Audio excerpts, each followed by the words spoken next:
하나님께서 우리에게 주신 은혜의 말씀은 욥기 42장 2절 3절입니다. 함께 봉독합니다.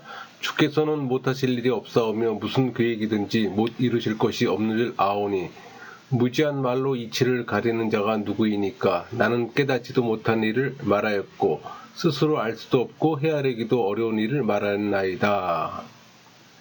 오늘 말씀의 제목은 고난의 원인보다 고난을 대하는 태도가 중요하다입니다. 선포되는 말씀을 통해 하나님의 은혜를 경험하는 시간이 되기를 소망합니다. 그리스도인들은 나름 선하게 살려고 노력들을 해요. 그럼에도 또 삶 가운데 고난을 겪고 그 하나님의 사람이라면 없을 것 같은 이 고난의 시간을 경험하는 겁니다. 근데 그것은 여러분만의 문제가 아니에요. 저는 성경에서 이 고난의 해법을 찾으려면 시가서를 추천합니다. 그래서 오늘은 욥기에서 해법을 찾고자 합니다. 여러분, 성경에서 고난의 표상이 욥이에요. 누구보다 선한 삶을 살았던 의인 욥은 이유를 또 알 수 없는 큰 고난에 직면했어요. 그러나 욥기를 보면 고통받는 자가 하나님의 사랑을 받는 점을 또 깨닫게 됩니다. 하나님이 버리신 것처럼 보이는 그 순간이 또 하나님이 우리를 가장 관심을 갖고 지켜보실 때잖아요. 그 하나님이 가장 먼 곳에 계신 것처럼 느껴질 때가 하나님께서 우리와 가장 가까이 계실 때임을 기억해야 합니다. 문제는 그 단순한 진리를 잊고 방황하는 사람들이 많아요. 우리 구약 성경에는 다양한 성경 기자들이 기록한 시나 역사, 설교, 짧은 이야기들이 뒤섞여 있습니다. 근데 놀랍게도 각 부분은 하나의 이야기로 또 서로 연결돼요. 그러니까 성경의 통일성은 하나님께서 직접 관여하셨다는 증거입니다. 그러니까 구약 성경을 읽을수록 더 많은 구절을 이해할 수가 있어요. 또 더 많은 구절을 이해할수록 그 구절 속에서 나 자신을 발견하게 됩니다. 그러니까 여러분들이 시가서를 자신의 삶에 연결시키지 못하면 여러분은 시가서를 바르게 알지 못하는 겁니다. 여러분의 삶과 성경 기자들의 삶을 연결시킬 때 성경의 진리를 깨닫게 된다는 사실을 여러분 꼭 기억하세요. 그럴 때 성경이 지혜가 되는 겁니다. 꿀이 되는 거예요. 그래서 시가서를 가까이 해야 합니다. 여러분, 인간사에서 매일 경험하는 많은 개념들이 구약 성경에서 나옵니다. 그러니까 그리스도인의 뿌리는 구약 성경에 깊이 박혀 있어요. 하나님에 대한 이해가 이미 구약 성경이 말하고 있습니다. 그러니까 우리가 읽은 이 구약 성경은 예수님께서도 읽으셨어요. 또 예수님께서 사용하신 성경을 우리가 또 읽고 있는 겁니다. 그러니까 구약 성경은 예수님께서 들으신 기도요, 그분이 또 암송하신 시편이며 또 그분이 부르셨던 노래잖아요.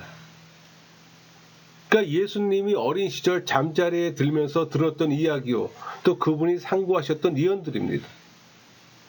구약 성경은 하나님을 또 아버지로 그리잖아요. 우리 시편 89편 26절, 그가 내게 부르기를 주는 나의 아버지시요 나의 하나님이시요 나의 구원은 바이시라 하리로다. 그러니까 다윗이 언약 관계에 있는 하나님에 대해 신앙 고백적으로 선언한 내용입니다. 또 언약의 하나님께서 다윗을 친밀한 관계로 대해 주심을 또 고백한 겁니다. 여러분, 구약 성경은 하나님을 사자로, 양으로, 왕으로, 종으로, 재판관으로, 또 목자로도 그려요. 그러니까 우리는 이 세상이 우리가 아니라 하나님을 중심으로 돌고 있다는 지속적인 메시지를 욥기에서 듣습니다. 그러니까 많은 분들의 착각이 성경을 자기 기준으로 보는 겁니다. 근데 여러분, 성경은 철저히 하나님 중심이에요. 우리는 하나님께서 어떻게 일하시는지 배우지만 그분이 일하시는 방법은 우리가 기대했던 것은 전혀 다릅니다. 하나님은 천천히, 예측할 수 없게 다양한 방법과 범주로 역설적으로 움직이세요. 그러니까 하나님은 우리의 힘이나 부의 감명을 받지 않으세요. 그분이 원하시는 것은 믿음이며 그분의 역사에서 나타나는 영웅들은 믿음의 영웅들이에요. 여러분, 인간은 고통의 문제를 안고 삽니다. 그 누구도 이해할 수는 없어요. 이 고통의 문제는 깔끔하게 풀고 끝낼 수 있는 것이 아니에요. 고통의 문제는 누구에게나 어김없이 찾아옵니다. 그러니까 우리는 이 고통의 울음 속에서 피똥으로 태어났어요. 그리고 똑같은 방법으로 죽어요. 그러면서 출생과 죽음 사이에서 왜라고 묻습니다. 그러니까 이런 이유에서 욥기를 보고 또 보는 거예요. 여러분, 욥기는 고통의 문제를 가장 잘 다룬 성경입니다. 그래서 욥기의 3장부터 37장까지 많은 부분에서 고난이라는 주제가 중심을 이룹니다.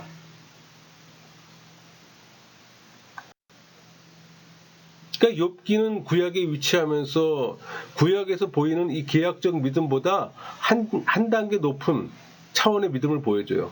그러니까 예를 들면 선을 행하면 복을 받고 악을 행하면 벌을 받는다는 이 권선징악의 어떤 단순성을 뛰어넘어요.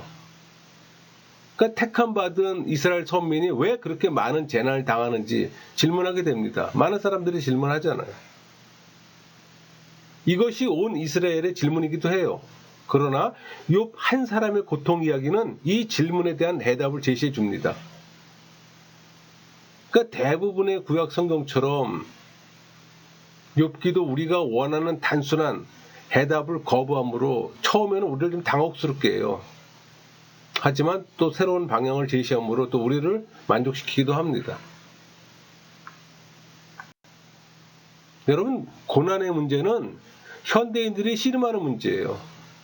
그러니까 시대적 어떤 신학적 관심사이며 모든 시대가 고민해온 문제잖아요. 이 욥기가 몇 페이지를 제외하고 모든 부분에서 고난에 초점이 맞춰져 있어요. 그럼에도 불구하고 결론은 욥기가 전혀 고난에 관한 책이 아니라는 겁니다. 그러니까 고난의 이야기의 구성 재료이지만 이 재료로 만들어진 이야기의 중심 주제는 고난이 아니에요. 그러니까 전체적으로 볼 때 욥기의 핵심 주제는 믿음입니다. 그러니까 욥기는 믿음에 관한 것이며 또 시험을 위해 큰 시련을 겪도록 선택된 한 사람의 이야기예요. 그러니까 그의 반응은 고난받는 사람뿐만 아니라 지구상에 사는 모든 사람에게 적용되는 메시지를 제시합니다. 욥은 무슨 잘못을 했을까요?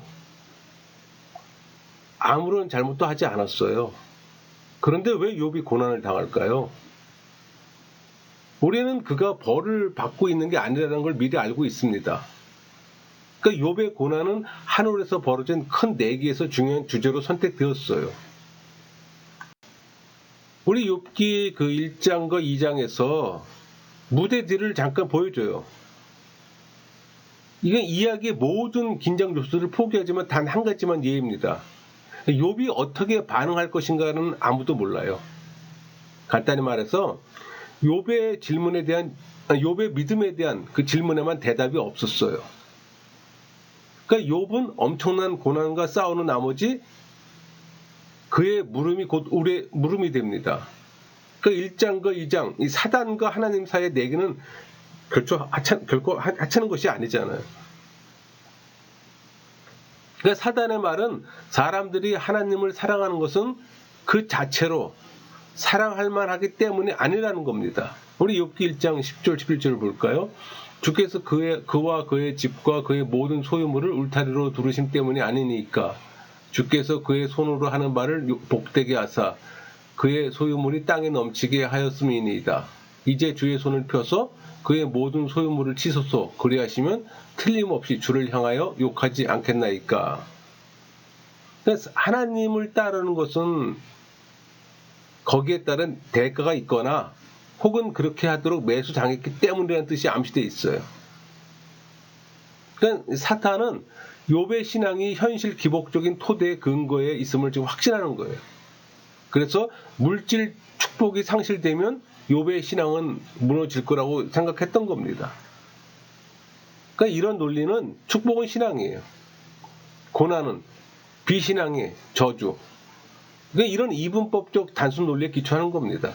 그 말은 그는 인간을 다루시는 하나님의 섭리를 지나치게 단순화시켰던 거예요. 그러니까 현실의 상황을 초월해 절대제에 대한 어떤 무조건적 순종의 신앙의 특성을 간과했던 겁니다. 그러니까 한마디로 현상적 측면을 봤던 거예요. 또 그것이 피조물인 사단의 한계이기도 하고. 우리 욥기 1장 8절 볼까요? 여호와께서 사탄에게 이르시되 네가 내 종 욥을 주야에 보았느냐? 그와 같이 온전하고 정직하여 하나님을 경외하며 악에서 떠난 자는 세상에 없느니라.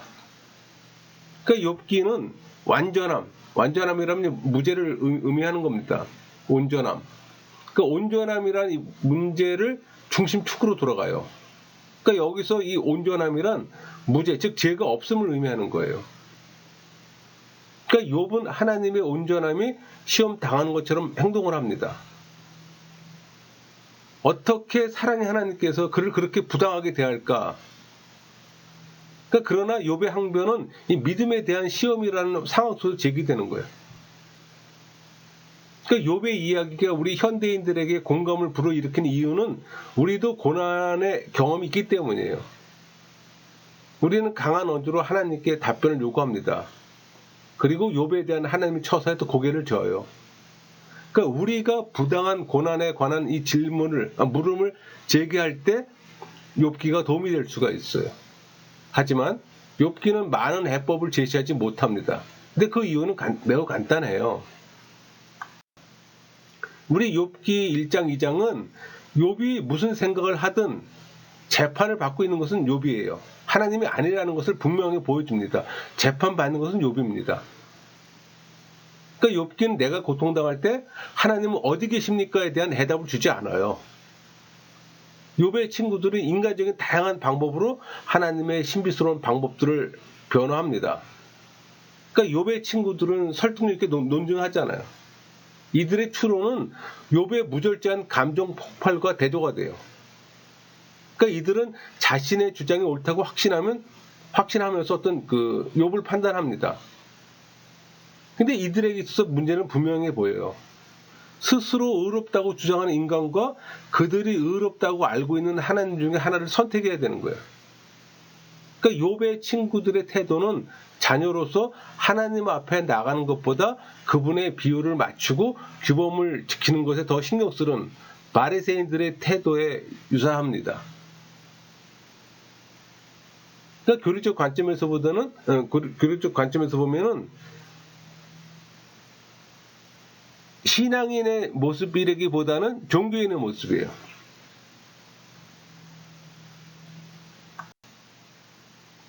욥은 또 풀 수 없는 딜레마에 봉착합니다. 하나님을 거부하면 하나님께 대한 자신의 근본적인 믿음이 흔들리는 거예요. 그 말은 자신의 인생에서 가장 중요한 가치가 흔들린다는 겁니다. 그러나 자신의 고난이 마땅한 것이라고 인정하는 것도 자신의 온전함을 손상시킬 겁니다.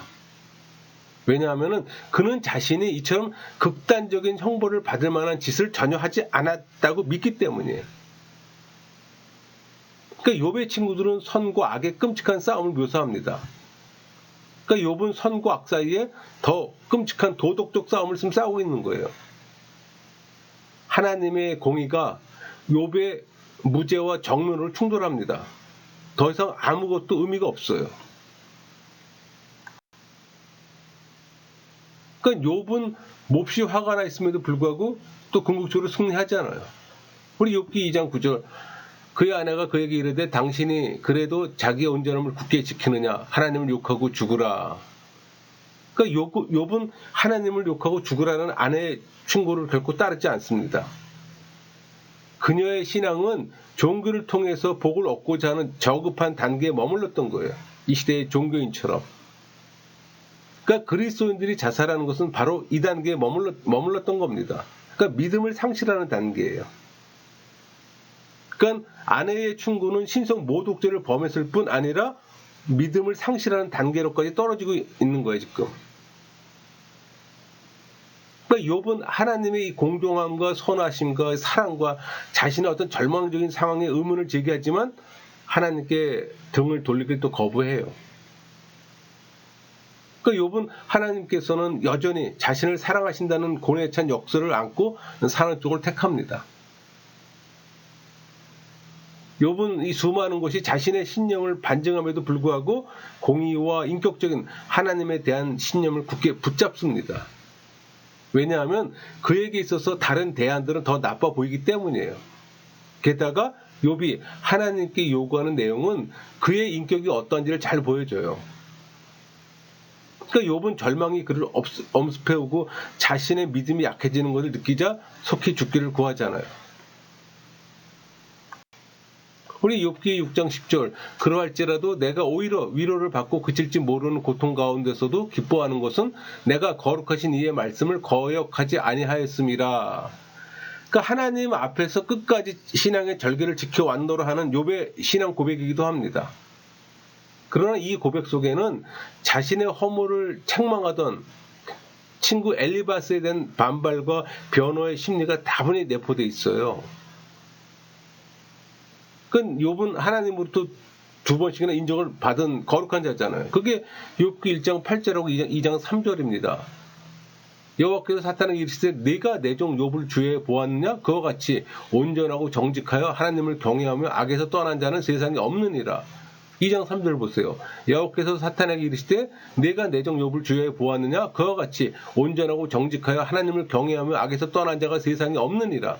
내가 나를 충동하여 까닭없이 그를 치게 하였어도 그가 여전히 자기 온전함을 굳게 지켰느니라. 이게 증거합니다. 그러나 엘리바스로부터 직접적이지는 않지만 간접적으로 그 자신의 의를 의심받고 또 죄를 추궁당하잖아요. 그러니까 욥은 자신의 기도가 소망 없는 공허한 외침이라고 느끼고 또 중재자를 요구합니다. 또 그의 간구는 후에 하나님과 인간 사이의 중보자이신 예수님께 대한 예언으로도 멋지게 성취돼요. 그러니까 구약의 결론이 예수 그리스도임을 증명하는 것처럼. 그러니까 마침내 욥은 절망 속에서 자신의 요구를 한 가지로 줄이며 이 요구를 마지막까지 고수합니다. 그는 하나님의 직접적인 설명을 요구해요. 이 마지막 요구는 욥의 친구들도 격분시킵니다. 마지막까지 그는 하나님께 묻고 그분의 설명을 요구할 자신의 권리를 주장했어요. 그러니까 여러분의 문제도 사람을 통해 해결하지 말고 하나님을 통해 해결하세요. 하나님께서는 그런 요구를 존중하세요. 여러분의 모든 문제를 하나님께 갖고 나가세요. 우리가 욥기를 보면서 배울 수 있는 부분입니다. 후반부에 하나님이 등장하잖아요. 그러니까 엘리후는 욥에게 왜 하나님의 개입을 요구할 권리가 없는지 설명하고 있는 중이에요. 우리 욥기 37장 23절, 24절 볼까요? 전능자를 우리가 찾을 수 없나니 그는 권능이 지극히 크사 정의나 무한한 공의를 굽히지 아니하심이니라. 그러므로 사람들은 그를 경외하고 그는 스스로 지혜롭다 하는 모든 자를 무시하느니라. 그런데 아이니컬하게도 바로 이때 하나님께서는 폭풍 가운데 말씀하세요. 그러니까 욥의 제한된 시각이 바로 그것입니다. 욥은 이 불완전한 증거에 입각해서 판단을 내려요. 그러니까 하나님께서는 이런 잘못된 생각을 바로잡기 위해 욥의 시야를 그의 비참한 상황에서 전체 우주로 넓히세요. 그게 우리 욥기 38장 33절 말씀이 있잖아요. 내가 하늘의 궤도를 아느냐? 하늘로 하여금 그 법칙을 땅에 베풀게 하겠느냐? 그러니까 하나님의 권능은 하늘과 모든 땅에 미치며 또 하늘과 땅의 아름다운 조화를 통해 통치의 영광을 드러낸다는 겁니다. 그래서 이 욥의 의심은 또 하나님의 능력과 영광의 계시 앞에 눈 녹아내리잖아요. 우리 욥기 40장 4절 보소서 내가 비쳐나오니 무엇이라 주께 대답하리이까 손으로 내 입을 가릴 뿐 이로소이다. 그러니까 하나님 앞에서 자신의 연약함과 무가치함을 스스로 인정하고 있어요. 이 표현은 친구들과 대화 가운데서 자기의 무대성을 주장한 욥의 태도가 하나님의 말씀 앞에서 변화되고 있음을 보여주는 겁니다. 그러니까 손으로 입을 가리는 것은 상대방의 위험과 권세 앞에서 자신이 말할 수 없는 존재임을 나타내는 거예요. 하나님의 능력 앞에서 자기의 무지를 깨달은 욥은 과거에 저질렀던 어떤 경솔함과 또 자기 합리화에 대한 부끄러움의 표시로 하는 행동입니다. 또 이것은 욥이 그동안 잘못 생각했던 것들을 다시 되풀이하지 않겠다는 표현이기도 해요. 하지만 자신이 하나님 앞에 도무지 설 수도 없는 비천한 존재임을 또 깨닫는 겁니다. 여러분, 욥기를 보면은 고난의 수수께들의 모음집 같아요. 많은 사람들이 욥기를 이야기할 때 고난을 주제로 말합니다. 거의 모든 사람이 그렇게 얘기합니다. 그런데 정작 왜 선한 사람들이 왜 고난을 당하는가에 대한 어떤 해답도 없어요. 그러니까 한마디로 욥기에서 고난의 원인을 알 수 없다는 겁니다. 그래서 욥기는 고난의 원인이 주제가 아니고 고난을 대하는 태도가 핵심이기 때문이에요. 그럼에도 불구하고 욥기는 이 고통의 문제에 대해 많은 간접적인 통찰력을 제공합니다. 여러분, 욥의 문제를 보면 실제로 고통을 일으킨 건 사단이에요. 그냥 하나님은 허용했을 뿐입니다. 그런데 많은 이들은 욥의 고난을 설명한다고 고난의 제공자가 하나님 것처럼 말하는 것은 본질을 벗어나는 거예요. 여러분, 욥기를 보면 어디에도 하나님께서 능력이나 선하심이 부족하다는 암시는 없어요. 또 욥의 고난이 죄의 결과로 온다는 이론을 단호하게도 반복합니다. 자신에게 죄가 없다고 생각하기 때문에. 그 욥의 친구들은 넷에 대한 분명한 믿음이 전혀 없어요. 그래서 하나님의 공정성이 오로지 이 땅에서만 나타난다고 잘못 생각했던 겁니다. 이 시대의 자유주의자들처럼. 그러니까 우리의 시간과 하나님의 시간이 다름을 알지 못했던 거예요. 그래서 성경을 읽을 때 여러분, 시간의 개념을 바로 인식하는 게 중요해요. 시간의 이해는 성경을 해석하는 중요한 열쇠입니다. 또 기도를 이해하는 중요한 포인트이기 때문에. 중요한 것은 하나님께서는 욥의 의심과 절망을 꾸짖지 않으셨어요. 그의 무지함을 꾸짖었을 뿐입니다. 근데 우리는 고난의 원을 너무 쉽게 말하잖아요. 그러나 어느 누구도 고난에 대해 다 알 수는 없어요. 그것을 인정해야 하는데 오히려 영적 권위를 앞세워 자기 기준에서 쉽게 말합니다. 그러니까 목회자가 쉽게 범하는 실수이기도 해요. 여러분, 욥기를 보면 전반부에는 하나님 침묵하세요. 그래서 하나님이 없는 것처럼 느껴져요.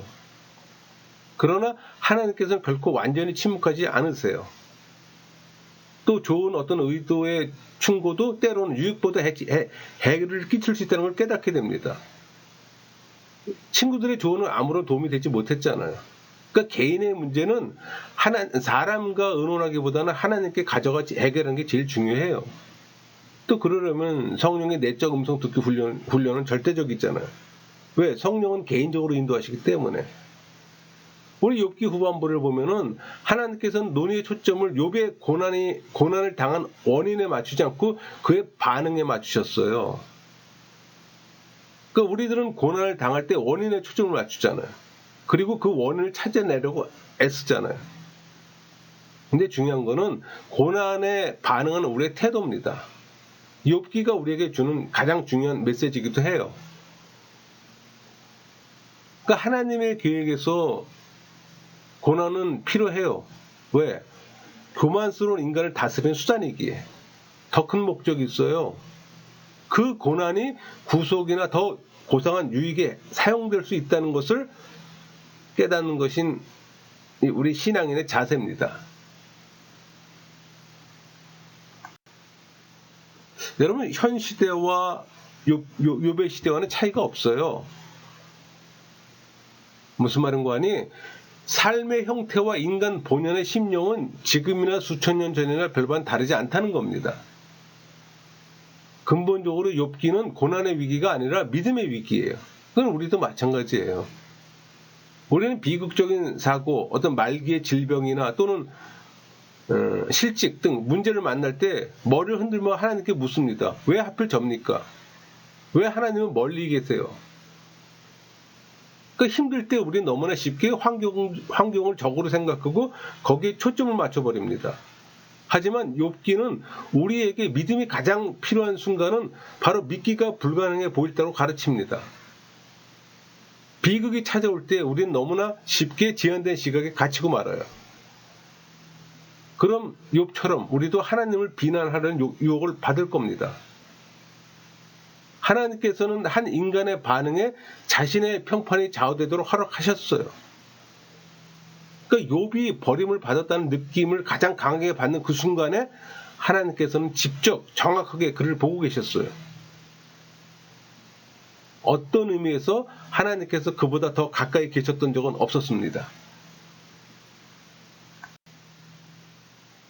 여러분, 금처럼 정제된 가장 순수한 믿음은 우리가 하나님께 기대할 것이 없는 상황에서 나타납니다.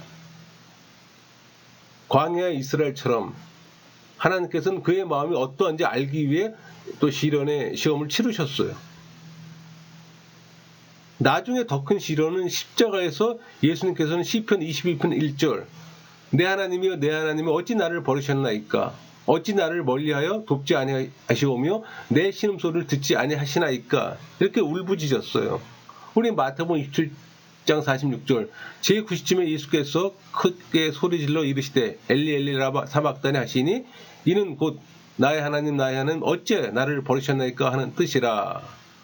그리스도께서 십자가상에서 인용하신 구절로서 하나님으로부터 버림받는 마지막 순간까지 언약의 하나님의 신실성을 끝까지 바라보시는 그리스도의 마음을 보여줍니다. 욥과 마찬가지로 예수님께서는 하나님이 자기를 버리셨다는 느낌에도 불구하고 하나님을 계속 의뢰하셨던 거예요. 그러니까 하나님께 위탁했다는 겁니다. 여러분, 우리가 그 욥기를 잘 읽어보면 우리 욥기 1, 2장은 하나님께서 한 인간의 악과 의에 많은 것을 거셨음을 보여줘요.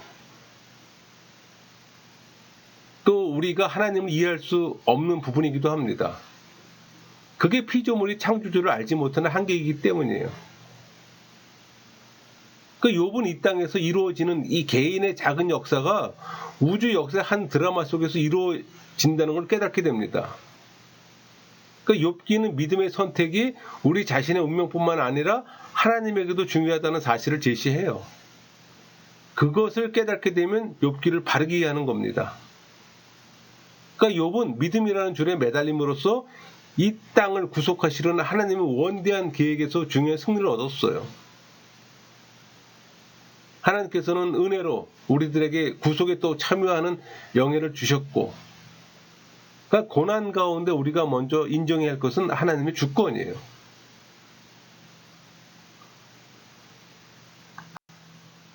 우리 욥기 42장 2절 주께서는 못하실 일이 없사오며 무슨 계획이든지 못 이루실 것이 없는 줄 아오니. 그러니까 욥은 세상을 주관하시는 하나님의 전능하심과 공의로우심을 시인하고 있어요. 또 그것은 하나님의 전능하심에 대한 어떤 새로운 깨달음입니다. 그러니까 하나님께서 목적하시는 계획과 행사는 이루어져요. 하나님께서 목적하신 바는 반드시 성취하시며 계획하신 것을 완전하게 실행하세요. 우리의 고난도 하나님의 계획에 포함되어 있어요. 그래서 그것을 인지하는 게 중요합니다. 인지할 때 하나님에게 의탁할 수가 있어요. 그럼 고난을 대하는 태도가 달라져요.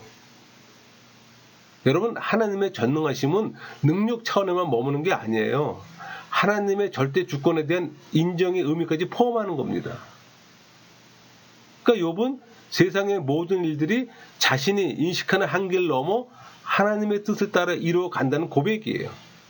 그러니까 욥의 고백이 여러분의 고백이 되어야 합니다. 그럼 고난을 대하는 태도가 달라져요. 우리 욥기 42장 3절 무지한 말로 이치를 가리는 자가 누구니까 나는 깨닫지도 못한 일을 말하였고 알 수도 없고 헤아리기도 어려운 일을 말하였나이다. 그러니까 욥은 부족한 신적 지식으로 자신의 능력 밖의 일들에 대해서 성급하게 판단하고 이해했어요. 그러니까 무식하게도 하나님의 계획과 충고의 사실을 질책했던 겁니다. 여기서 깨닫다는 이 표현, 창조 세계에 대한 놀라움을 가졌던 욥이 이제 만물에 대한 하나님의 행사가 너무나도 기이하다는 걸 깨닫는다는 얘기예요. 그리고 자신의 고통에 대해 알지 못하고 떠들었던 친구들과의 대화가 얼마나 부끄러운 일인가를 뉘우치는 거예요. 그러니까 이 42장 3절의 이 원문의 의미를 감안하면은 내가 스스로 깨달을 수 없는 일을 말했다는 표현입니다. 그러니까 욥 자신조차 이해하지 못한 일을 사람들에게 설명하고 확정적으로 선포했다는 의미가 되는 거예요.